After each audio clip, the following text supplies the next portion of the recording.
Iblis kalau orang begini kan keki, ibadahnya rajin, kaya. Nih yang kayak begini susah digodain. Kalau ibadahnya rajin, miskin, kali bisa disogok. Sini imannya mantap, ibadahnya rajin, kaya, nabi lagi. Oh, tapi namanya iblis nggak kurang akal. Laporan, Tuhan, kenapa Les?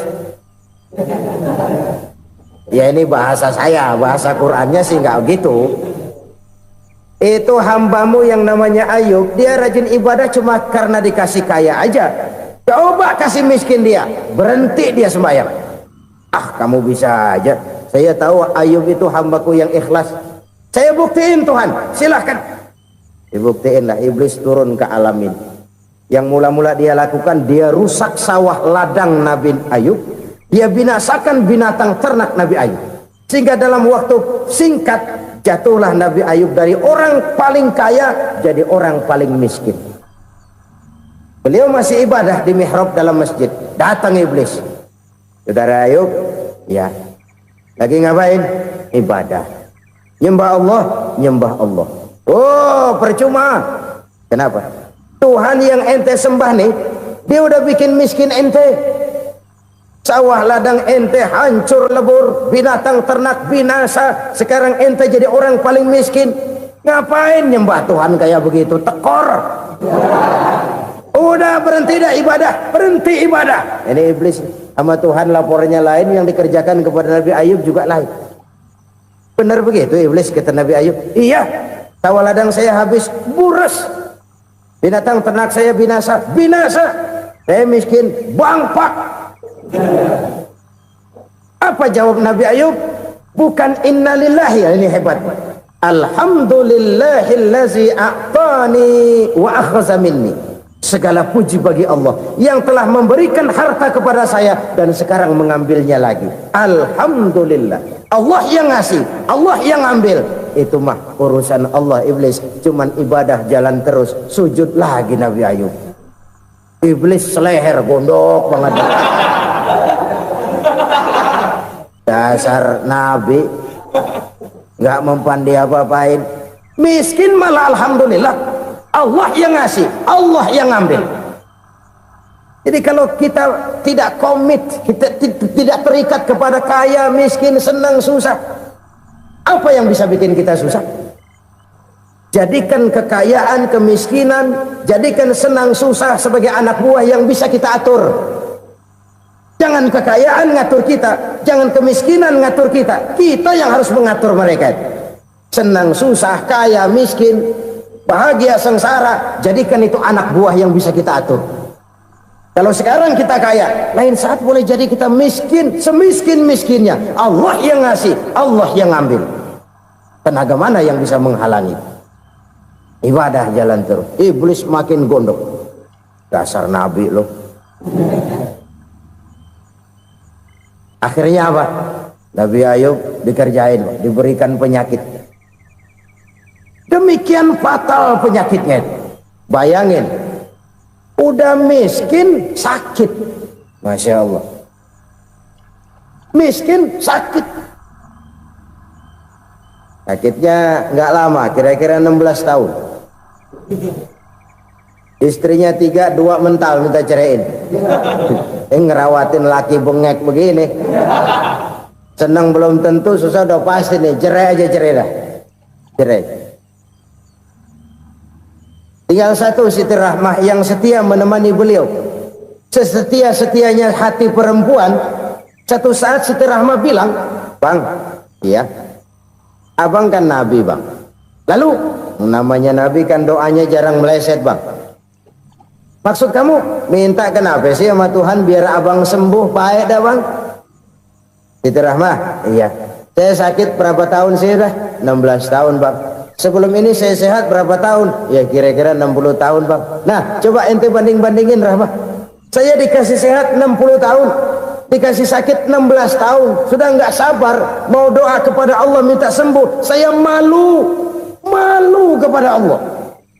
Diuji diuji dengan yang luar biasa seperti ini, tidak mengganggu stabilitas kehambaannya. Dia tetap menghamba kepada Allah Subhanahu wa ta'ala.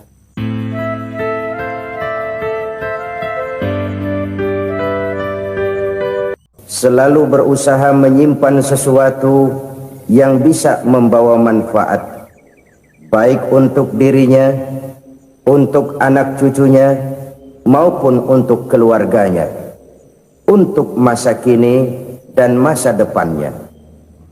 Kadang simpanan itu berbentuk uang, kadang berupa tanah, lain saat berbentuk pabrik, dan lain sebagainya.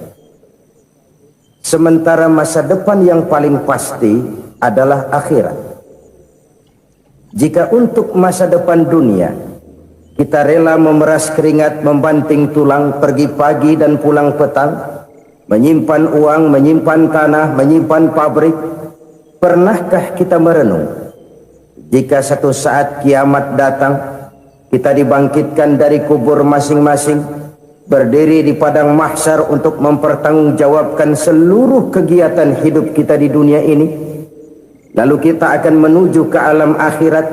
Sudahkah kita mempunyai simpanan untuk akhirat kita? Pada pertemuan kali ini saya ingin menyampaikan sebuah hadis di mana Rasulullah sallallahu alaihi wasallam bersabda, arba'un min kanzil jannah. Simpanan sorga ada 4 macam. Yang pertama, ikhfa'us sadaqah, menyembunyikan sedekah. Saudara-saudara kaum muslimin, sebagaimana yang kita maklum bahwa Allah Subhanahu wa ta'ala melebihkan sebagian rezeki dari kita terhadap yang lain. Ada yang kaya, ada yang setengah kaya, ada yang miskin, ada yang setengah miskin, dan selanjutnya. Ada yang gajinya kecil tapi penghasilannya gede. Ada yang penghasilannya gede tapi nggak punya gaji. Ada juga yang memang gajinya gede dan penghasilannya gede.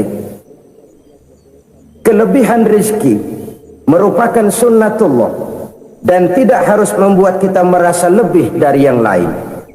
Bahkan sebaliknya, kelebihan itu harus membuat kita ringan tangan untuk menolong mereka yang memang memerlukan pertolongan.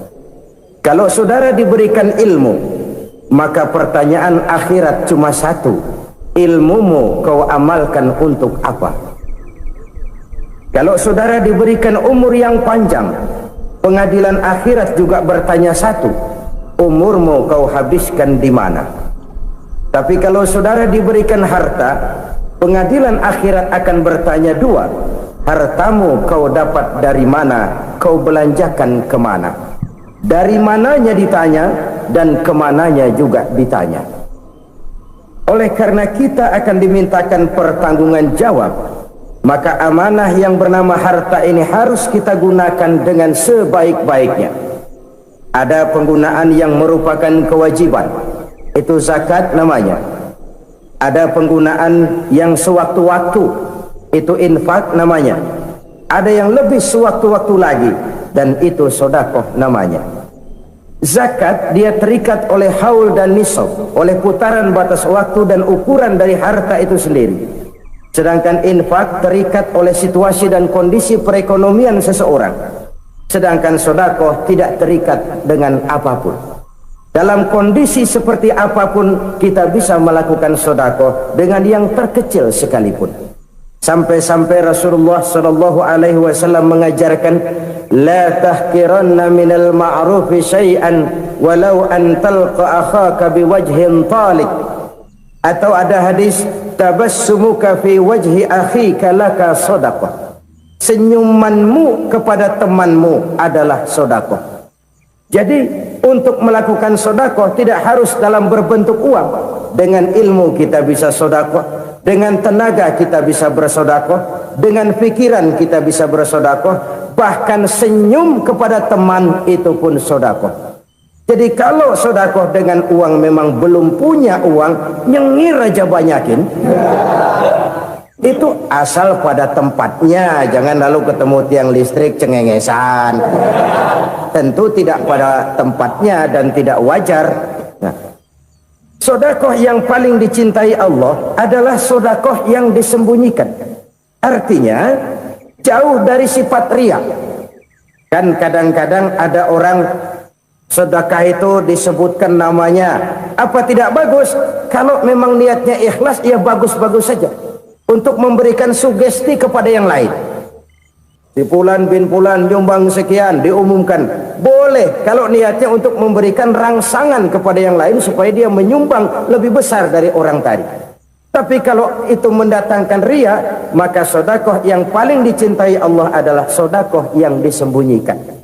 Tangan kiri saja tidak tahu apa yang diberikan oleh tangan kanan. Sedekah yang dilakukan dengan ikhlas akan merupakan perbendaharaan surga, tersembunyi dari pandangan orang lain, tidak seorang pun tahu. Karena memang sikap yang baik adalah melupakan kebaikan dan mengingat kesalahan. Itu salah satu ciri orang bahagia. Orang yang selalu mengingat kesalahannya dan berusaha melupakan segala kebaikannya. Kalau dia akan berada kebaikan, dia tidak bisa ikut, dia merasa rugi karena dia merasa belum pernah berbuat baik. Tapi kalau akan melakukan kesalahan baru, dia ingat kesalahan yang sudah-sudah, sehingga terhalang baginya untuk melakukan satu kesalahan baru.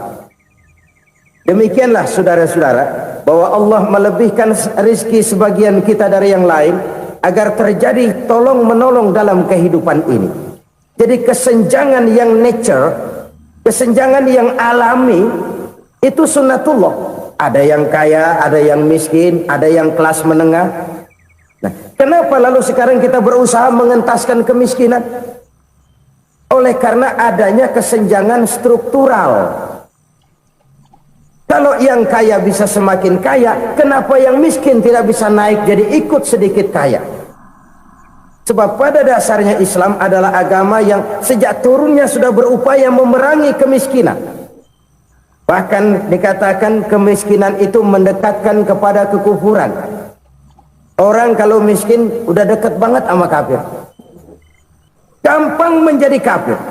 Berapa banyak saudara-saudara kita yang oleh karena soal perut, oleh karena soal materi, terpaksa meninggalkan dan menanggalkan akidahnya, menjual petunjuk yang diberikan Allah dengan kesenangan dunia yang cuma sebentar ini. Na'udzubillah thumma na'udzubillah. Jadi makin kita sembunyikan satu sedekah, semakin banyak perbendaharaan kita di surga. Sedekah yang paling dicintai Allah adalah sedekah yang disembunyikan. Malahan ada seorang sufi, dia punya kebiasaan kalau pergi sholat Jumat dia bawa uang, itu uang dia taruh di bawah tikar masjid. Dia niat sedekah kepada siapa saja yang nemuin itu duit. Maksudnya apa? Supaya yang nemuin nggak tahu siapa yang punya duit. Demikian dia saking ingin menyembunyikan sedekahnya. Karena sifat riya itu bisa memakan amal kita sendiri. Riya itu termasuk menyebut-nyebut kebaikan kita. Orang yang suka nepuk dada, sedikit-sedikit ngitungnya kalau nggak gua. Tuh kalau nggak gua tuh yang belah situ, kalau nggak gua, kalau nggak gua. Iya, kalau nggak lu kenapa emang? Orang yang suka menepuk jasad, tuh biasanya memang begitu, saudara-saudara. Kalau perang lagi berkecamuk, orang nggak sempat ngaku jadi pahlawan. Tapi begitu perang selesai, yang kagak kenal bedil ngaku pahlawan, mas. Itu sesuatu yang biasa. Oleh karenanya, orang-orang yang ikhlas dalam bersedekah, disembunyikannya sedekah itu, Allah cinta betul. Malahan ada hadis memberikan jaminan, inna sedaqatal mar'il muslimi tazidu fil umri wa tadfa'u mitatas su'i. Sesungguhnya sedekahnya seorang mukmin tazidu fil umri, bisa menambah umur panjang, wa tadfa'u mitatas su'i, dan menyelamatkan manusia dari mati secara su'ul khatimah. Jadi siapa yang kepengen panjang umur, banyaklah sedekah. Yang bosan hidup, pelit terus. Sedekah menambah panjang umur dan menyelamatkan manusia dari mati secara su'ul khatimah. Pak, katanya umur itu nggak bisa ditambah, nggak bisa dikurangin. Kapan? Kalau ajal sudah datang. Fa idza jaa ajaluhum la yastakhiruna sa'atan wa la yastakdimun.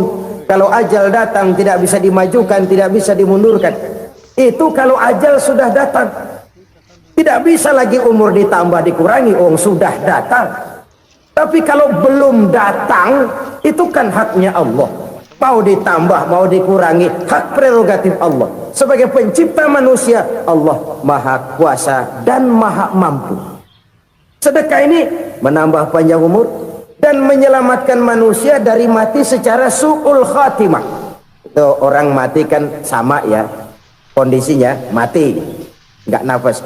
Tapi hakikat mati kan lain-lain. Ada yang mati itu husnul khatimah, baik akhirnya. Misalnya lagi ngaji mati, lagi sholat mati, lagi sedekah mati. Ini yang dinamakan dengan husnul khatimah, baik di akhirnya. Sebaliknya ada yang su'ul khatimah, jelek di akhirnya. Ini yang jadi catatan akhir. Lagi nyekek botol, mampus. Lagi banting kartu, modar. Su'ul khatimah, jelek pada akhirnya. Sedekah menyelamatkan manusia dari mati secara su'ul khatimah. Dan kita semua kepengen mendapat husnul khatimah, jauh dari su'ul khatimah. Oleh sebab itu yang bisa menyelamatkan kita dari penyakit itu antara lain adalah sedekah yang disembunyikan, yang dikerjakan dengan ikhlas karena Allah, tidak karena kepengen dipuji orang, tidak karena ingin dikatakan orang pemurah. Sebab orang dermawan itu orang yang memberi tanpa harus diminta. Kalau masih harus diminta, ya belum dermawan namanya, masih harus diminta. Kalau nggak diminta ya tulus, lolos, polos. Saudara-saudara kaum muslimin rahimakumullah, harta adalah amanat dan akan kita pertanggungjawabkan. Allah melebihkan rizki sebagian kita dari yang lain agar kita saling tolong menolong, bantu membantu. Nabi janjikan siapa yang meringankan beban saudaranya muslim di dunia, Allah akan meringankan bebannya di akhirat nanti. Sebuah jaminan dari baginda Nabi. Si orang yang kita bantu barangkali tidak bisa membalas, Allah yang akan membalas lewat jalan lain yang tidak pernah kita sangka-sangka. Ada orang tanya, Pak, ini ada orang nyumbang masjid sambil marah-marah, bagaimana? Saya bilang sumbangannya aja ambil, marahnya jangan. Marahnya jangan diambil, itu urusan dia. Saudara-saudara kaum muslimin rahimakumullah, umat Islam ini kan umat yang punya potensi besar. Kadang kita merenung, kenapa kadang-kadang pembangunan masjid kok lambat sekali? Kalau hotel hari ini peletakan pertama, bulan depan peresmian. Supermarket hari ini peletakan batu pertama, minggu depan peresmian. Tapi kalau sudah yang namanya masjid, kadang-kadang peletakan batu pertama sekaligus jadi batu terakhir. 3 tahun, 4 tahun, campur nebar jalak di jalanan, duit dijaring kayak ikan sepat. Apa tidak ada orang Islam yang kaya? Banyak. Apa tidak ada pengusaha muslim yang jadi konglomerat? Ada. Lalu yang belum banyak itu yang komit terhadap nilai-nilai agamanya. Akhirnya kita jatuh jadi umat yang lemah. Belum ada pengusaha konglomerat muslim buka pabrik supermi cap bedug misalnya umpamanya atau pabrik kecap cap sorban supaya identitas keislamannya sedikit kelihatan. Kita jatuh jadi umat yang lemah karena potensi tidak terinventarisir dengan baik. Kita ini ibarat kompor yang cuma matengin nasi orang lain. Potensi kita dimanfaatkan oleh orang lain. Ukhuwah Islamiyah kita baru terbatas kepada silaturahmi. Ukhuwah di bidang ekonomi kita lemah, ukhuwah di bidang kebudayaan kita lemah, apalagi ukhuwah di bidang politik kita lebih rapuh lagi. Padahal ukhuwah itu adalah totalitas kehidupan manusia, menyangkut ipolek sosbud. memerlukan nilai-nilai ukhuwah. Jadi oleh karena itu mari kita menyadari di dalam harta kita, walaupun kita yang cari pergi pagi pulang sore peras keringat banting tulang, di sana ada harta anak yatim, di sana ada hak masjid, di sana ada hak pesantren, di sana ada hak jihad. Berbahagialah seseorang apabila dia oleh Allah dijadikan keran itu menyimpan air, tapi tidak untuk dirinya, tapi disalurkannya kepada mereka yang memang memerlukannya. Saudara-saudara kaum muslimin rahimakumullah, ini yang pertama. Jadi perbendaharaan surga adalah menyembunyikan sedekah. Orang lain nggak tahu, kita pun nggak pernah ngitung-ngitung. Kita anggap lewat begitu saja, padahal itu deposit akhirat. Satu. Yang kedua, perbendaharaan surga itu apa? Wa kitmanul musibah, menyembunyikan kesulitan. Kadang orang takut menghadapi kesulitan, tapi makin kita merenung, hidup ini kan sebenarnya urusan. Takut sama urusan ya jangan hidup. Tandanya orang hidup itu kalau punya urusan. Urusan melupakan problem, problem sering menimbulkan kesulitan. Kesulitan bukan untuk ditakuti, tapi untuk diatasi dan dicarikan jalan keluarnya. Siapa sih orangnya yang nggak pernah sulit-sulit? Makin tinggi status sosialnya, makin gede urusannya. Makin tinggi kualitas imannya, makin berat tingkat kesulitannya. Cuma memang yang namanya enak itu seperti pelangi. Biang lala itu nggak pernah di atas kepala kita, di atas kepala orang melulu. Lo sih enak lo, kata kita. Dia juga bilang yang enak kan lo. Pelangi itu nggak pernah di atas kepala kita. Kata tukang beca, aduh enak ya naik Mercy. Kata tukang beca, apa yang di dalam mobil Mercy? Aduh enak bener tukang beca, di jok ngeringkuk ngorok pulas bener. Saya kamar pakai AC sejuk, tempat tidur sutra empuk, alga spring bed, kulak kulik nggak bisa pulas kalau belum minum Valium, belum tidur. Enak bener tukang beca, di jok ngorok nggak tahu wetan kulon. Si tukang beca bilang yang di Mercy enak, yang di Mercy bilang tukang beca enak. Inilah enak, nggak pernah di atas kepala kita, di atas kepala orang lain melulu enak itu. Nah saudara-saudara, yang merupakan perbendaharaan surga itu orang yang bisa menyembunyikan kesulitan, baik pribadi ataupun rumah tangga. Nih terutama rumah tangga yang jadi soalnya. Kadang-kadang kita ini kalau senang, sebaliknya kalau senang kita diam, kalem aja, cuek. Banyak banget duit kita bawaan, diam aja udah, malah ketemu orang takut. Tapi begitu susah sekampung tahu. Padahal Nabi mengajarkan perbendaharaan surga itu menyembunyikan musibah, menyembunyikan kesulitan. Kalau enak cerita sama orang-orang, kalau nggak enak rasain sendiri, tekan sendiri, atasin sendiri. Kita kan sebaliknya, tenang kita diam, asal lagi susah, paling tidak kita nyari teman buat cerita kesusahan. Siapa orangnya yang nggak pernah susah? Cuma soalnya bagaimana kita mengatasi kesusahan itu sendiri. Begitu juga misalnya kalau orang sudah berumah tangga, itu orang tuanya harus menjadi tempat dia cerita yang enak-enak saja. Yang nggak enak rasain berdua, selesaikan berdua, atasin berdua. Jangan dibalik. Asal senang diam, giliran susah aja. Maknya laporan. Terbalik. Bisa menjaga security informasi. Maka nama bayam keluar diem, malah seluitan. Enak amat lo makan daging ayam. Security informasi. Saudara-saudara kaum muslimin rahimakumullah, ujian yang terberat itu yang pernah diberikan kepada para nabi, para rasul, para aulia, para ulama. Makin tinggi keimanan, makin berat bentuk kesulitan. Ayo saya kemukakan satu contoh saja. Ada seorang nabi yang kaya, nabi kaya, namanya Nabi Ayub. Iblis kalau orang begini kan keki,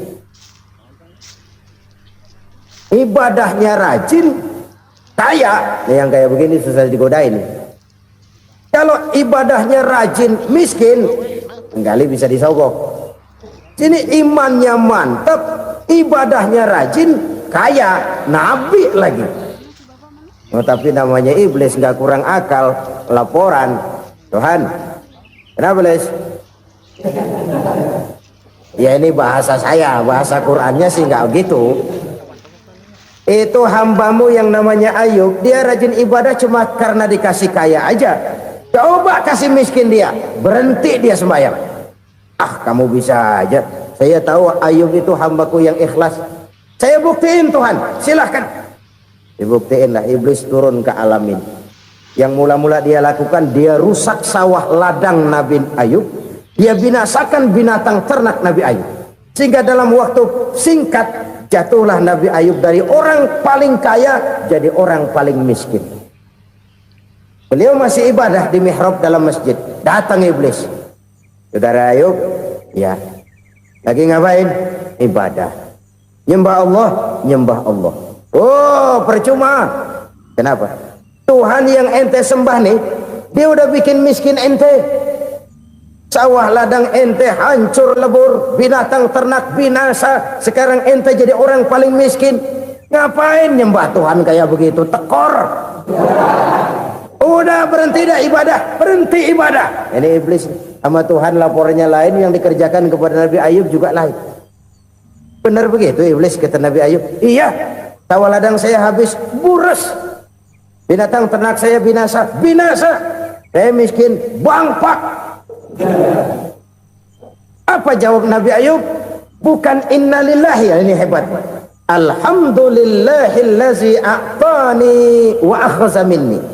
Segala puji bagi Allah yang telah memberikan harta kepada saya dan sekarang mengambilnya lagi. Alhamdulillah. Allah yang ngasih, Allah yang ambil. Itu mah urusan Allah. Iblis cuman ibadah jalan terus, sujud lagi Nabi Ayub. Iblis seleher gondok banget. Dasar Nabi nggak mempan dia apa-apain.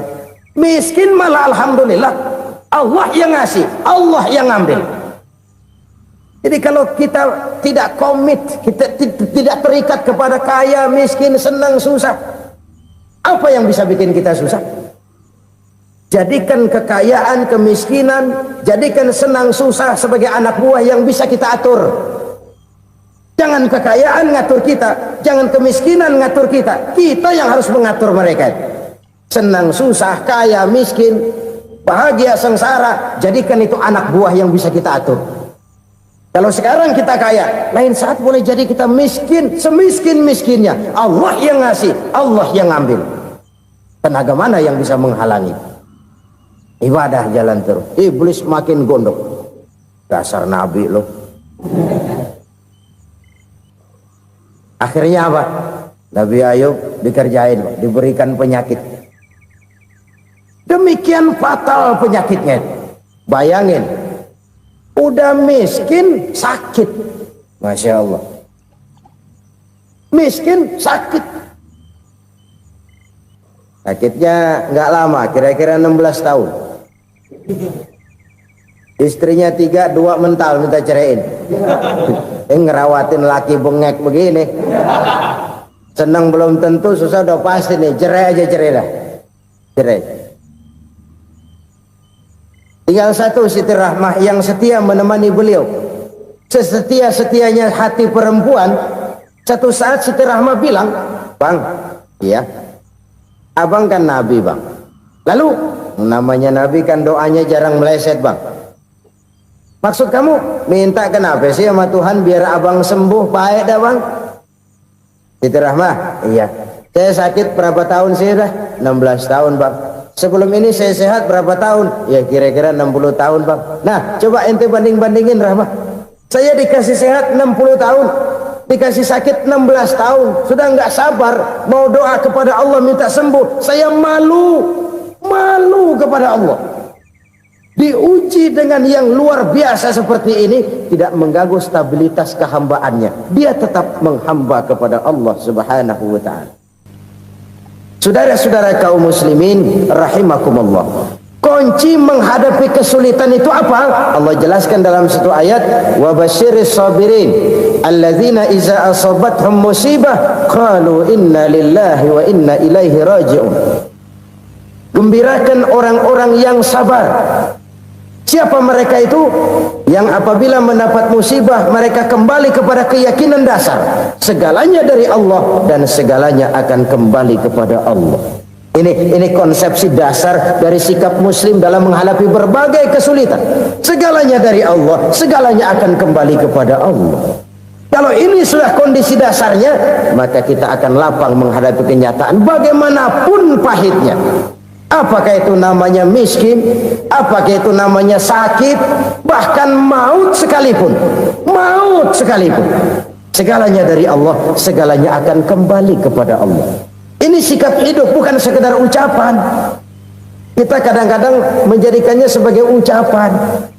Mulutnya sehingga berhenti, innalillahi wa inna ilaihi raji'un, tapi nangisnya terus gerung-gerungan. Bukan itu, ini kesadaran moral. Kalau segalanya dari Allah, segalanya kembali kepada Allah, kan sebenarnya cuma nunggu giliran.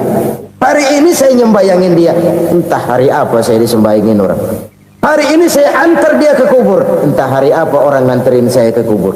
Hari ini saya tahlilkan dia, entah nanti kapan orang tahlilkan saya. Segalanya dari Allah, segalanya akan kembali juga kepada Allah. Oleh sebab itu saudara-saudara, kesulitan bukan untuk ditakuti. Kesulitan justru untuk diatasi, dicarikan jalan keluarnya. Dan tidak ada orang yang tidak pernah mendapat kesulitan. Tidak ada. Semakin tinggi status sosial, semakin tinggi kualitas keimanan, semakin besar juga tingkat kesulitan.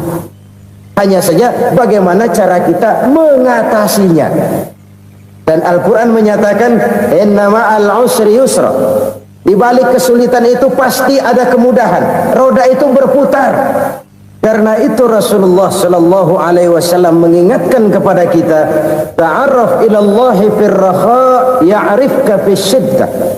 Ingatlah kepada Allah di waktu kamu senang, supaya Allah ingat kepada kamu di waktu kamu susah. Kalau waktu senang kita ingat kepada Allah, kita susah, Allah tidak akan meninggalkan kita. Tapi kalau waktu senang kita jauh dari Allah, sujud tidak sempat, dengan masjid jauh, ketika senang kita lupakan Allah. Nanti begitu kita susah, Allah lupakan kita, dan itu menyakitkan. Oleh karena itu orang-orang tua kita dulu bilang, kalau lagi sehat ingat-ingat lu bakal sakit nanti. Kalau lagi kaya ingat-ingat satu saat kita bakal jatuh miskin. Bahkan kalau lagi muda ingat-ingat kita bakal tua. Dan yang terpenting, kalau lagi hidup ingat-ingat kita bakal mati. Saudara-saudara kaum muslimin rahimakumullah. Jadi yang kedua yang merupakan perbendaharaan surga, menyembunyikan musibah. Saudara-saudara kaum muslimin rahimakumullah. Hal ketiga yang merupakan perbendaharaan surga adalah wasilatur rahmi. Orang yang suka bersilaturahmi. Sebagaimana yang kita maklum bahwa manusia adalah makhluk yang disebut zon politika. Makhluk sosial yang tidak mungkin hidup sendiri-sendiri. Betapa dan siapapun kita memerlukan orang lain. Bodoh betul manusia kalau tinggal di tengah masyarakat tapi tidak mau bermasyarakat. Merasa hebat sendiri, pintar sendiri, gagah sendiri, kaya sendiri. Mungkin kalau mati juga ngubur sendiri. Jangankan kita di sini, di sorga saja Nabi Adam waktu sendirian bengong melulu, mondar mandir. Allah tegur dam sepi dam. Ya ini kalau bahasa saya. Iya Tuhan sepi nih, nggak ada coret-corekan pisan ini. Diciptakan Siti Hawa baru anteng Nabi Adam. Itu di surga. Cobalah. Umpamanya saudara tinggal di Jakarta nih. Kaya bener. Apaan aja di Jakarta punya saudara deh. Jembatan Semanggi ambil, Monas buntel bawa pulang, hotel-hotel ambil semua. Cuman tinggal di Jakarta sendirian, apa enaknya? Betapa dan siapapun kita perlu orang lain. Tidak ada seorang pun yang bisa memenuhi kebutuhan hidupnya secara sendiri-sendiri. Nah, Islam telah menyelamatkan manusia dari ras diskriminasi, mengikat manusia dengan persaudaraan yang berlandaskan kepada akidah. Karena itu dianjurkan bersilaturahmi. Bahkan Nabi menyatakan, man arada ayyubsata lahu fi rizqihi wa yunsa'a fi atharihi falyasil rahimah. Siapa yang kepengen diluaskan rezekinya dan dipanjangkan usianya, banyaklah ia bersilaturahmi. Siapa yang kepengen dimudahkan rezekinya, hendaknya ia banyak bersilaturahmi. Kalau banyak teman, kesulitan kan paling tidak ada tempat cerita. Udah susah sendirian, kita pikirin diri, nggak ada tempat tukar pikiran. Cepet banget sama bengek. Dilawan sendiri. Nah, secara makro kita bisa berkata, tidak mungkin ada kemenangan kalau tidak ada kekuatan. Tidak ada kekuatan kalau tidak ada kesatuan dan persatuan. Tidak mungkin ada kesatuan dan persatuan tanpa semangat silaturahmi. Kalau umat Islam mau menang, dia harus kuat. Kalau umat Islam mau kuat, dia harus bersatu. Kalau umat Islam mau bersatu, dia harus membudayakan silaturahmi ini. Bahkan sampai-sampai kata Nabi, kalau bisa cari nilai tambah. Apa? Silman qata'ak. Bersilaturahmilah kau kepada orang yang marah denganmu. Masya Allah, indahnya ajaran agama kita. Orang yang marah pun kepada kita, kata Nabi, kalau bisa bersilaturahmilah kepadanya, kepada orang yang marah itu. Di situ nilai tambah. Cuman jujur nih, hadis ngucapinnya gampang, ngamalinnya yang berat banget. Orang marah sama kita disuruh silaturahmi, ada apa sama lu? Lu marah, ada gua marahan lagi, gua pikirin. Saudara-saudara kaum muslimin rahimakumullah. Tapi ini yang diajarkan, bahkan ini yang dicontohkan oleh baginda Rasul. Bagaimana begitu mudah, misalnya satu saat Abu Jahal ini ngatur strategi bagaimana bikin Muhammad celaka. Dia gali lubang di depan tempat tidurnya. Dia tutupin daun korma. Terus dia panggil seseorang, ke sini. Kasih tahu Muhammad, pamannya sakit keras, minta ditengokin. Berangkat orang ini ke sana. Muhammad, labbaik. Pamanmu sakit keras, dia minta ditengokin. Baik, saya akan datang menjenguk beliau. Berangkatlah Nabi ke rumah Abu Jahal tanpa prasangka apapun.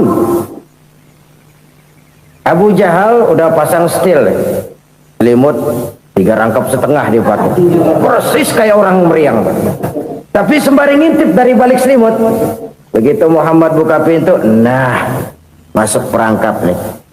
Muhammad jalan menuju tempat pembaringan. Makin lama makin dekat, makin lama makin dekat, makin dekat ke lubang yang dipasang oleh Abu Jahal itu. Dalam hati Abu Jahal, terus dah jatuh, mampus dah lo ini. Mampus lo hari ini nih. Apa yang terjadi? Malaikat Jibril datang. Muhammad, pamanmu cuma pura-pura sakit. Di depan tempat tidurnya ada lubang perangkap supaya kamu jatuh ke situ. Sudah, kamu pulang. Balik kanan Nabi. Sudah hampir jatuh ke lubang, balik kanan, pulang. Bayangin kecewanya Abu Jahal. Muhammad dikit lagi, Muhammad dikit lagi. Enggak, paman, saya pulang aja. Emosi, bangun dari tempat tidur, enggak sadar kalau lagi pura-pura sakit. Lompat ngejar Nabi, dia lupa dengan lubang yang dia gali. Pusrah, nyemplung sendiri ke dalam lubang.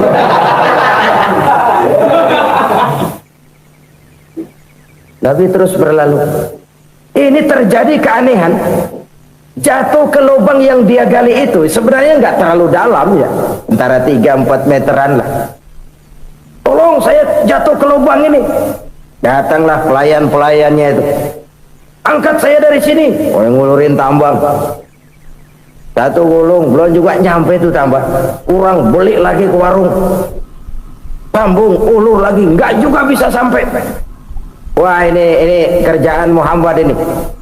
Tolong, siapa salah seorang kamu ke rumah Muhammad, kasih tahu encangnya kecebur. minta ditolongin, sampaikan kepada Rasul. Kenapa? Pamanmu jatuh ke lubang, Muhammad minta tolong diangkatin. Hambang udah nyambung-nyambung gak nyampe juga. Ya, nanti saya datang, saya tolong. Coba, nyata-nyata orang berniat jahat mau mencelakakan dia, datang dia menolong. Ini yang disebut air tuba dibalas air susu, ya ini, bukan sebaliknya. Air tuba dibalas air susu. Paman, kecebur ya? Iya Muhammad, tolong ini. Pegang tangan saya. Nabi ulurkan tangannya, nyampe, dipegang oleh Abu Jahal, diangkat ke atas. Sampai atas, apa kata Abu Jahal? Sihirmu memang hebat Muhammad. Udah ditolongin dikata sihir. Yang enak kita kemplang kan itu orang begitu. Urusan apa? Tapi inilah akhlak. Kalau bisa kamu bersilaturahmilah dengan orang yang marah kepadamu sekalipun. Orang marah kita tetap baik. Kalau kita berbuat baik sama orang yang memang baik, rasanya sih biasa-biasa aja. Orang baik kita baik lagi, ya draw aja, belum ada nilai tambah di situ. Baru ada nilai tambah kalau kita bisa berbuat baik kepada orang yang nyakitin kita. Itu namanya kita setingkat di atas dia. Dia sakitin kita, kita berbuat baik sama dia. Dia pelit sama kita, kita baik sama dia. Dia marahin kita, kita deketin dia. Di situ kita punya nilai tambah. Jadi siapa yang ingin diluaskan rezekinya, kata Nabi, dan dipanjangkan umurnya, hendaklah ia banyak-banyak bersilaturahmi. Sederhana sebenarnya silaturahmi, tapi silaturahmi membangkitkan semangat kesatuan dan persatuan. Kesatuan dan persatuan melahirkan kekuatan. Dalam matematika 1 ditambah 1 pasti 2. Tapi di tengah masyarakat, 1 orang takut ditambah 1 orang takut, hasilnya jadi 2 orang setengah berani. Kenapa setengah berani? Karena udah berdua. Tadi pan takut sendirian.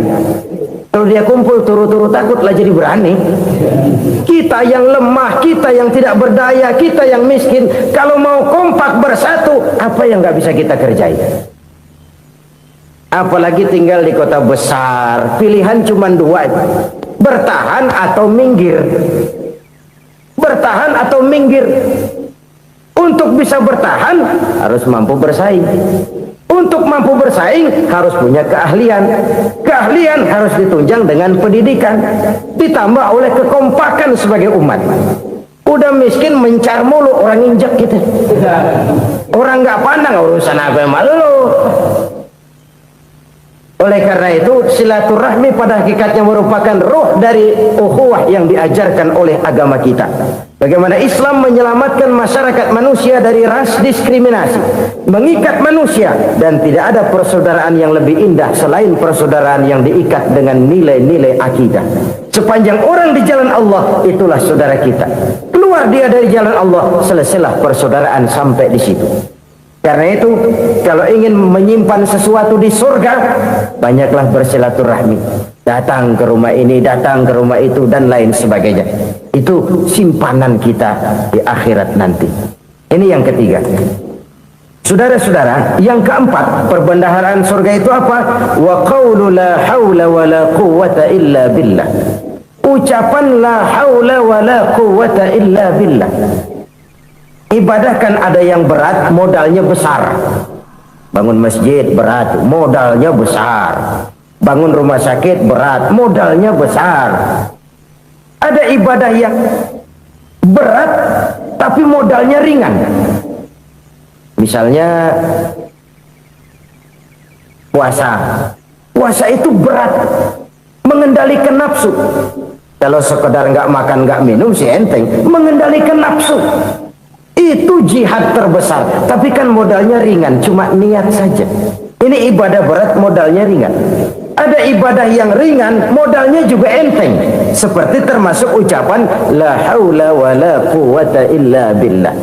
Tanpa sadar, la haula wa la quwwata illa billah. Nyelengin tuh di surga. Nyelengin, kita nggak terasa. Nyelengin simpenan akhirat. La haula wa la quwwata illa billah. Nyimpen lagi. Kaget, la haula wala quwata illa billah, nyimpan lagi, banyak simpanan. Walaupun sebenarnya yang dimaksud di sini adalah kesadaran batin bahwa tidak ada daya dan kekuatan kecuali Allah. Itu intinya. Kita memulai pekerjaan disunahkan baca bismillah, kan begitu. Apa itu? Kesadaran moral bahwa ini saya bisa kerjakan. Saya kerjakan ini dengan menyebut nama Allah. Kenapa? Kalau Allah tidak memberikan daya dan kekuatan, mana mampu saya kerjakan ini. Maka saya kerjakan ini dengan menyebut nama Allah. Bismillah.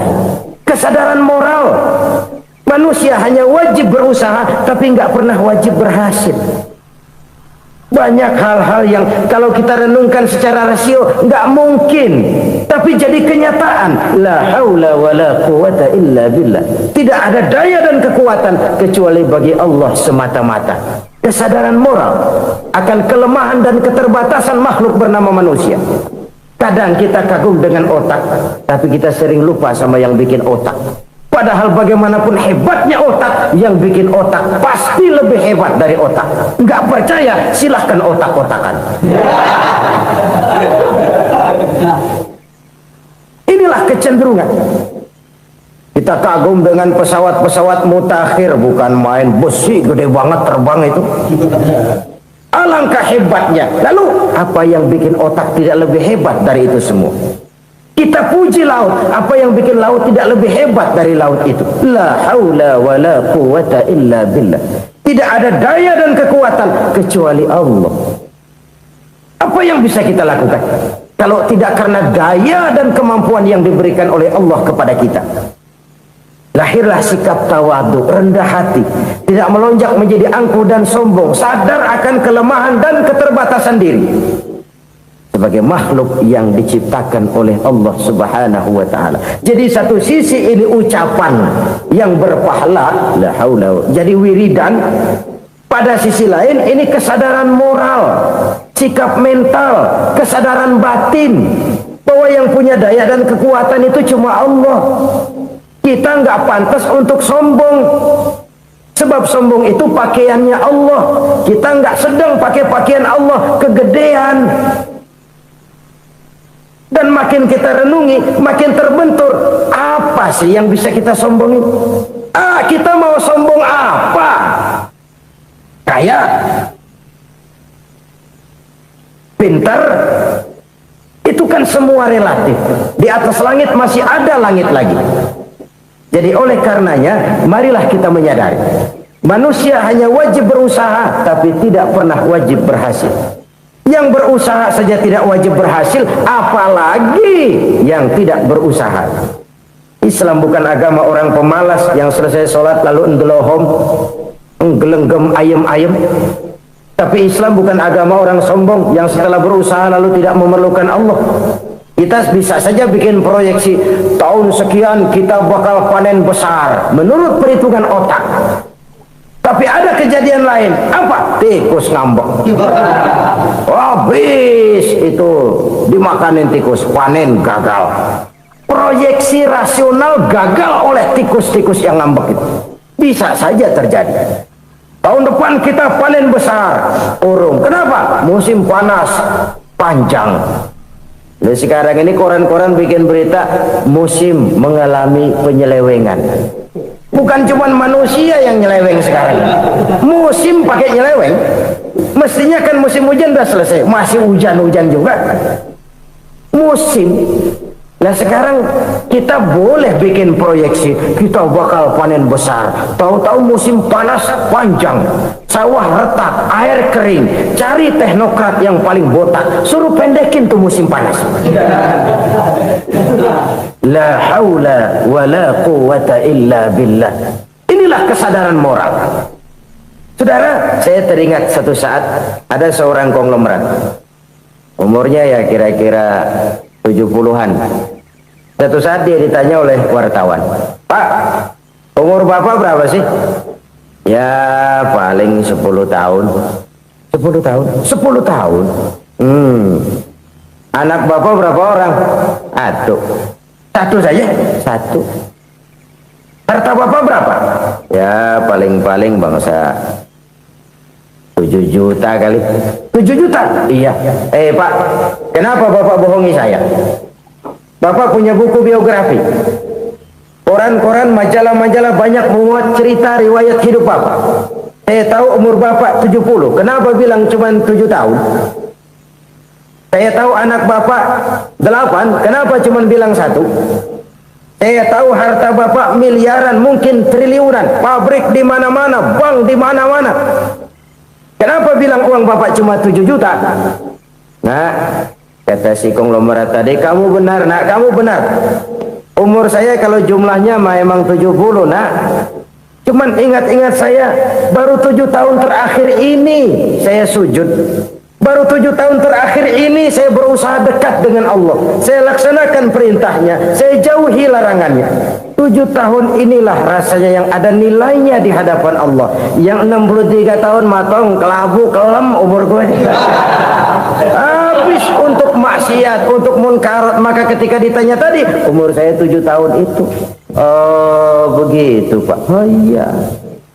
Lalu anak Pak, anak Bapak kan 8. Kenapa bilang cuma 1? Nah, kalau jumlah hitungannya memang anak saya 8. Tapi dari 8 orang ini rasanya cuma 1 nih yang bakal jadi buah hati, belahan jantung, pelanjut cerita, penerus sejarah, bakal jadi anak soleh yang akan mendoakan saya. Cuman 1 rasanya anak saya ini yang bakal jadi buah hati saya, besar-besaran saya, yang akan mendoakan di kubur saya, yang akan mendoakan di akhirat saya. Yang 7 orang mana? Masya Allah, yang 1 tenggeng, yang 1 nyekek botol mulu, yang 1 nggak karu-karuan. Makanya saya bilang 1 anak saya yang akan bisa mendoakan saya. Oh begitu Pak. Iya. Nah, harta Pak, harta Bapak kan triliunan, pabrik Bapak di mana-mana, uang Bapak hampir di tiap bank-bank besar. Kenapa bilang cuma 7 juta? Betul kau nak. Harta saya kalau jumlahnya memang miliaran, triliunan mungkin. Tapi yang saya ingat baru 7 juta tuh yang saya belanjakan di jalan Allah. Saya nyumbang masjid, saya santuni yatim piatu, saya bantu pembangunan pesantren, saya bantu pembangunan rumah sakit Islam. Itu yang akan saya bawa pulang ke akhirat, yang 7 juta itu. Yang triliunan itu nanti akan diperebutkan oleh anak-anak saya sebagai waris saya. Jadi harta saya 7 juta itu yang bakal nemenin saya di akhirat, yang akan saya bawa pulang jadi teman saya. Saudara-saudara kaum muslimin, jangan-jangan orang tua itu adalah kita-kita ini. Jangan-jangan kita-kita ini adalah orang tua itu. Jangan-jangan itu potret dari diri kita masing-masing. Dari sekian umur yang diberikan Allah, berapa tahun yang ada nilainya di hadapan Allah? Dari sekian anak-anak yang merupakan amanah, berapa yang akan mendoakan kita sebagai orang tuanya menjadi anak soleh? Dari sekian banyak harta yang diberikan Allah, berapa yang akan kita bawa pulang menghadapnya nanti, yang kita belanjakan di jalan Allah? Ini sebuah potret kehidupan. Karena itu kita kembali kepada la haula wa la quwwata illa billah. Kita wajib berusaha, kita wajib berikhtiar. Selebihnya segala daya dan kekuatan hanya milik Allah saja semata-mata. Satu kesadaran batin dari setiap pribadi muslim. Setelah ia berusaha dan berikhtiar, ia menyerahkannya kepada Allah Subhanahu wa ta'ala. Jadi satu sisi ini merupakan wiridan ucapan yang mengandung pahala, pada sisi lain ini merupakan sikap batin dari seorang muslim di dalam ia menghadapi realitas kehidupan ini. Saudara-saudara kaum muslimin rahimakumullah, kalau ini kita jadikan satu basis kehidupan, maka ini akan menyelamatkan manusia dari kemungkinan tergelincir menjadi orang yang lupa diri dan lupa darat. Sebab itu Imamul Ghazali berpesan, jadidis safinah fa innal bahra amiq, wa khuziz zad fa inna safara ba'id, wa khaffifil hamla fa innal hamla sadid. Perbarui selalu kapalmu karena lautan sangat dalam. Bawa bekal yang banyak karena perjalanan ini sangat jauh. Ringankan beban karena kebanyakan beban akan menyakitkan. Alangkah indah kalimat ini, alangkah dalam makna yang terkandung di sana. Perbarui selalu kapalmu karena lautan sangat dalam. Apa artinya ini? Jaga mentalmu baik-baik. Pelihara imanmu baik-baik karena hidup penuh cobaan seperti lautan. Kita kalau berlayar di lautan kan kadang-kadang tenang, angin bertiup sepoi-sepoi basah. Jika malam datang, bintang gemintang bertabur menghias cakrawala. Rembulan memantulkan sinarnya dengan indah. Dalam keadaan begitu berlayar enak. Tapi lain saat ombak menggunung, halilintar menyambar, angin topan bertiup. Berapa banyak sudah saudara-saudara kita yang tenggelam di lautan dunia tanpa sadar bahwa dia belum sampai kepada pantai yang akan dituju. Berapa banyak sudah saudara-saudara kita yang tenggelam di lautan dunia ini tanpa sempat bangkit lagi. Dia menyangka sudah sampai kepada tujuannya. Hati-hati kapal jangan sampai bocor karena lautan sangat dalam. Iman ini jaga baik-baik karena hidup penuh dengan ujian. Wa khuzizat fa inna safara ba'id. Bawa bekal yang banyak karena perjalanan sangat jauh. Saudara mau ke Bandung, bawa duit. Saudara mau ke Surabaya, banyakkan lagi duitnya. Saudara mau ke Mekah, gepokan, iketan tuh duit nggak lembaran lagi. Makin jauh perjalanan, makin banyak bekal yang harus kita bawa. Kalau saudara dari Jakarta mau ke Surabaya, kagak bawa duit berangkat juga, itu sih bukan berani namanya, nekat. Sampai Surabaya belum tentu, sengsara di jalan udah pasti. Kenapa? Nggak bawa bekal berangkat. Sama juga kita nih, misalnya belum sempat sembahyang, mati. Waduh, berani banget orang. Belum punya bekal, mati. Sengsara di jalan. Atau bekal tidak cukup. Dari Jakarta saudara mau ke Surabaya, bawa duit 500 perak. Paling jauh Cikampek nyampenya itu. Paling jauh itu. Antara jauhnya perjalanan dengan bekal yang saudara bawa tidak seimbang. Hidup ini perjalanan panjang, a walking tour. Dimulai dari alam arwah, sebelum jasad diciptakan, roh diciptakan lebih dulu. Dari situ pindah ke alam rahim, dari alam rahim pindah ke alam dunia, dari alam dunia pindah ke alam barzah, baru menuju akhirat. Satu perjalanan panjang. Kalau bekal tidak bawa, sengsara di jalan. Bawa bekal yang banyak karena perjalanan ini sangat jauh. Wa khaffifil hamla, ringankan beban karena beban itu cuma akan menyulitkan. Kalau bekal itu sih keperluan, tapi beban nggak kita perluin, coba ngeberat-beratin. Apa ini beban? Dosa, kecurangan, kebatilan, kezoliman, ketidakadilan, kesewenang-wenangan. Itu akan jadi beban kita di akhirat. Alangkah celakanya, perjalanan panjang, bekal tidak bawa, beban kelewat banyak, alamat sengsara di jalan. Pahala tidak ada, dosa berlipat ganda. Na'udzubillah, summa na'udzubillah. Kalau kita rangkum nasihat Al-Ghazali dengan kisah si konglomerat tadi, kita akan mengambil kesimpulan. Pertama, bekal terbaik dalam menghadapi gejolak kehidupan ini tidak lain adalah iman. Yang kedua, pahala dan dosa. Dua hal kontroversial. Pahala adalah bekal, dosa adalah beban. Tapi kita sekarang kan tidak begitu terangsang kepada yang abstrak. Orang berlomba mencari yang konkret-konkret saja, yang real. Kalau memang dosa, benjol dong, kira-kira begitu. Kira-kira begitu. Persis orang Yahudi dulu. Orang Yahudi itu kan pernah minta kepada Nabi Musa, ya Musa, lan nu'mina laka hatta narallaha jahrah. Musa, kami nggak bakal mau beriman kepada Allah kalau belum kami lihat Allah ada nongkrong di depan kami. Kalau memang Tuhan ada, taruh dong di depan kami. Mau yang konkret-konkret saja. Kalau memang dosa, benjol dong. Kalau memang pahala, berasa dong. Orang terangsang kepada yang real, yang konkret-konkret saja. Karena itu, untuk mengejar dosa, orang mau bayar. Tapi untuk mengejar pahala, walaupun tidak bayar, orang segan. Ini yang dikatakan oleh Nabi, kamu mengharapkan ke surga tapi kamu berat melaksanakan sesuatu yang bisa membawa kamu ke surga. Kamu ingin jauh dari neraka tapi tiap saat kamu lakukan perbuatan-perbuatan yang justru menjerumuskan kamu ke neraka. Idda'aitum an-najata minan nar wa ramaitum fiha anfusakum. Kamu ingin selamat dari neraka tapi kamu lemparkan diri kamu ke neraka. Kamu ingin masuk surga, tapi berat sekali kamu melakukan perbuatan-perbuatan yang bisa menyampaikan kamu di surga. Saudara-saudara kaum muslimin rahimakumullah. Jadi hal keempat yang merupakan perbendaharaan surga adalah la haula wa la quwwata illa billah. Satu sisi ini merupakan ucapan yang memperberat timbangan akhirat. Pada sisi lain ini merupakan sikap hidup seorang muslim. Kesadaran batin yang sangat dalam bahwa tidak ada daya dan kekuatan kecuali Allah.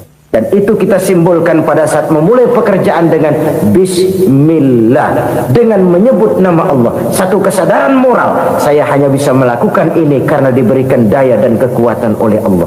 Lahirlah sikap tawadu, rendah hati, tidak melonjak menjadi angkuh dan sombong. Selalu berusaha menyimpan sesuatu yang bisa membawa manfaat, baik untuk dirinya, untuk anak cucunya, maupun untuk keluarganya, untuk masa kini dan masa depannya.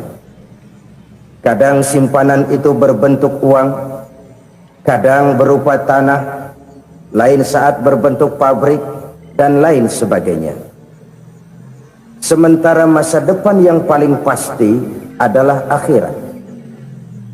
Jika untuk masa depan dunia kita rela memeras keringat, membanting tulang, pergi pagi dan pulang petang, menyimpan uang, menyimpan tanah, menyimpan pabrik, pernahkah kita merenung jika satu saat kiamat datang, kita dibangkitkan dari kubur masing-masing, berdiri di padang mahsyar untuk mempertanggungjawabkan seluruh kegiatan hidup kita di dunia ini, lalu kita akan menuju ke alam akhirat. Sudahkah kita mempunyai simpanan untuk akhirat kita? Pada pertemuan kali ini saya ingin menyampaikan sebuah hadis di mana Rasulullah sallallahu alaihi wasallam bersabda, arba'un min kanzil jannah. Simpanan sorga ada 4 macam. Yang pertama, ikhfa'us sadaqah, menyembunyikan sedekah. Saudara-saudara kaum muslimin, sebagaimana yang kita maklum bahwa Allah Subhanahu wa taala melebihkan sebagian rezeki dari kita terhadap yang lain. Ada yang kaya, ada yang setengah kaya, ada yang miskin, ada yang setengah miskin, dan selanjutnya. Ada yang gajinya kecil tapi penghasilannya gede. Ada yang penghasilannya gede tapi nggak punya gaji. Ada juga yang memang gajinya gede dan penghasilannya gede. Kelebihan rezeki merupakan sunnatullah dan tidak harus membuat kita merasa lebih dari yang lain. Bahkan sebaliknya, kelebihan itu harus membuat kita ringan tangan untuk menolong mereka yang memang memerlukan pertolongan. Kalau saudara diberikan ilmu, maka pertanyaan akhirat cuma satu, ilmumu kau amalkan untuk apa? Kalau saudara diberikan umur yang panjang, pengadilan akhirat juga bertanya satu, umurmu kau habiskan di mana? Tapi kalau saudara diberikan harta, pengadilan akhirat akan bertanya 2, hartamu kau dapat dari mana, kau belanjakan kemana? Dari mananya ditanya dan kemananya juga ditanya. Oleh karena kita akan dimintakan pertanggungan jawab, maka amanah yang bernama harta ini harus kita gunakan dengan sebaik-baiknya. Ada penggunaan yang merupakan kewajiban, itu zakat namanya. Ada penggunaan yang sewaktu-waktu, itu infak namanya. Ada yang lebih sewaktu-waktu lagi, dan itu sedekah namanya. Zakat dia terikat oleh haul dan nisab, oleh putaran batas waktu dan ukuran dari harta itu sendiri. Sedangkan infak terikat oleh situasi dan kondisi perekonomian seseorang. Sedangkan sedekah tidak terikat dengan apapun. Dalam kondisi seperti apapun kita bisa melakukan sedekah dengan yang terkecil sekalipun.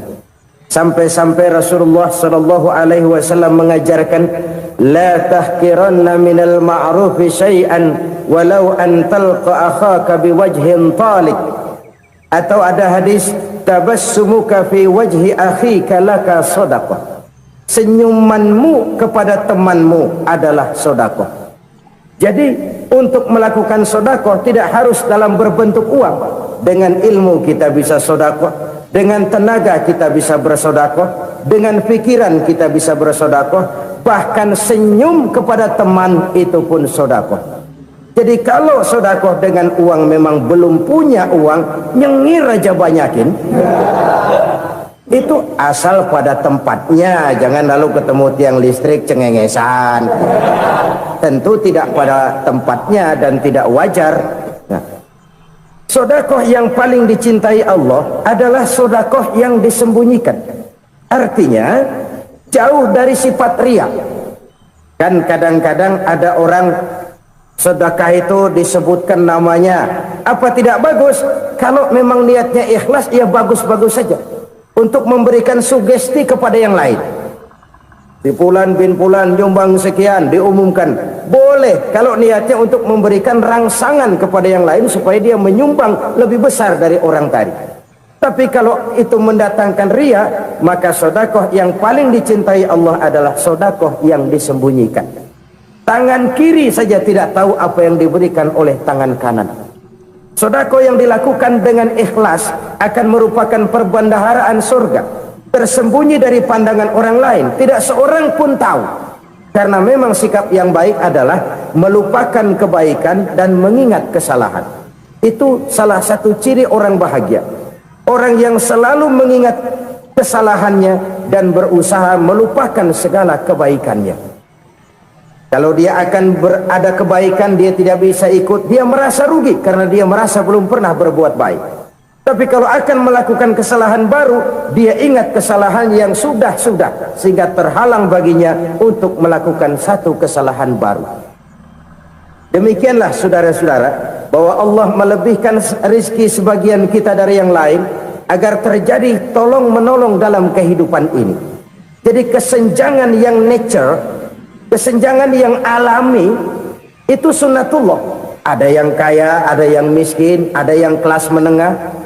Nah, kenapa lalu sekarang kita berusaha mengentaskan kemiskinan? Oleh karena adanya kesenjangan struktural.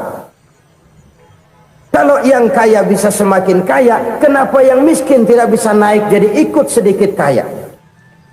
Sebab pada dasarnya Islam adalah agama yang sejak turunnya sudah berupaya memerangi kemiskinan. Bahkan dikatakan kemiskinan itu mendekatkan kepada kekufuran. Orang kalau miskin udah dekat banget sama kafir. Gampang menjadi kafir. Berapa banyak saudara-saudara kita yang oleh karena soal perut, oleh karena soal materi, terpaksa meninggalkan dan menanggalkan akidahnya. Menjual petunjuk yang diberikan Allah dengan kesenangan dunia yang cuma sebentar ini. Na'udzubillah, summa na'udzubillah. Jadi makin kita sembunyikan satu sedekah, semakin banyak perbendaharaan kita di surga. Sedekah yang paling dicintai Allah adalah sedekah yang disembunyikan. Malahan ada seorang sufi, dia punya kebiasaan kalau pergi sholat Jumat dia bawa uang, itu uang dia taruh di bawah tikar masjid. Dia niat sedekah kepada siapa saja yang nemuin itu duit. Maksudnya apa? Supaya yang nemuin nggak tahu siapa yang punya duit. Demikian dia saking ingin menyembunyikan sedekahnya. Karena sifat riya itu bisa memakan amal kita sendiri. Riya itu termasuk menyebut-nyebut kebaikan kita. Orang yang suka nepuk dada, sedikit-sedikit ngitungnya kalau nggak gua. Tuh kalau nggak gua tuh. Tuh yang belas itu kalau nggak gua, kalau nggak gua. Iya kalau nggak lu kenapa emang? orang yang suka menepuk jasa. So, biasanya memang begitu, saudara-saudara. Kalau perang lagi berkecamuk, orang nggak sempat ngaku jadi pahlawan. Tapi begitu perang selesai, yang kagak kenal bedil ngaku pahlawan, mas. Itu sesuatu yang biasa. Oleh karenanya, orang-orang yang ikhlas dalam bersedekah, disembunyikannya sedekah itu Allah cinta betul. Malahan ada hadis memberikan jaminan, inna sadaqatal mar'il muslimi tazidu fil umri wa tadfa'u mitatas su'i. Sesungguhnya sedekahnya seorang mukmin tazidu fil umri, bisa menambah umur panjang, wa tadfa'u mitatas su'i, dan menyelamatkan manusia dari mati secara su'ul khatimah. Jadi siapa yang kepengen panjang umur, banyaklah sedekah. Yang bosan hidup, pelit terus. Sedekah menambah panjang umur dan menyelamatkan manusia dari mati secara su'ul khatimah. Pak, katanya umur itu nggak bisa ditambah, nggak bisa dikurangin. Kapan? Kalau ajal sudah datang. Fa idza jaa ajaluhum la yastakhiruna sa'atan wa la yastaqdimun. Kalau ajal datang tidak bisa dimajukan, tidak bisa dimundurkan. Itu kalau ajal sudah datang. Tidak bisa lagi umur ditambah dikurangi, sudah datang. Tapi kalau belum datang, itu kan haknya Allah. Mau ditambah, mau dikurangi, hak prerogatif Allah. Sebagai pencipta manusia, Allah maha kuasa dan maha mampu. Sedekah ini menambah panjang umur dan menyelamatkan manusia dari mati secara su'ul khatimah. Itu orang mati kan sama ya, kondisinya mati, nggak nafas. Tapi hakikat mati kan lain-lain. Ada yang mati itu husnul khatimah, baik akhirnya. Misalnya lagi ngaji mati, lagi sholat mati, lagi sedekah mati. Ini yang dinamakan dengan husnul khatimah, baik di akhirnya. Sebaliknya ada yang su'ul khatimah, jelek di akhirnya. Ini yang jadi catatan akhir. Lagi nyekek botol, mampus. Lagi banting kartu, modar. Su'ul khatimah, jelek pada akhirnya. Sedekah menyelamatkan manusia dari mati secara su'ul khatimah. Dan kita semua kepengen mendapat husnul khatimah, jauh dari su'ul khatimah.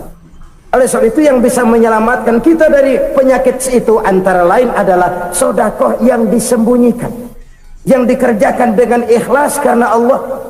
Tidak karena kepengen dipuji orang, tidak karena ingin dikatakan orang pemurah. Sebab orang dermawan itu orang yang memberi tanpa harus diminta. Kalau masih harus diminta, ya belum dermawan namanya. Masih harus diminta. Kalau nggak diminta, ya tulus, lolos, polos. Saudara-saudara kaum muslimin rahimakumullah, harta adalah amanat dan akan kita pertanggungjawabkan. Allah melebihkan rizki sebagian kita dari yang lain agar kita saling tolong menolong, bantu membantu. Nabi janjikan, siapa yang meringankan beban saudaranya muslim di dunia, Allah akan meringankan bebannya di akhirat nanti. Sebuah jaminan dari baginda Nabi. Si orang yang kita bantu barangkali tidak bisa membalas, Allah yang akan membalas lewat jalan lain yang tidak pernah kita sangka-sangka. Ada orang tanya, Pak, ini ada orang nyumbang masjid sambil marah-marah, bagaimana? Saya bilang sumbangannya aja ambil, marahnya jangan. Marahnya jangan diambil, itu urusan dia. Saudara-saudara kaum muslimin rahimakumullah, umat Islam ini kan umat yang punya potensi besar. Kadang kita merenung, kenapa kadang-kadang pembangunan masjid kok lambat sekali? Kalau hotel hari ini peletakan pertama, bulan depan peresmian. Supermarket hari ini peletakan batu pertama, minggu depan peresmian.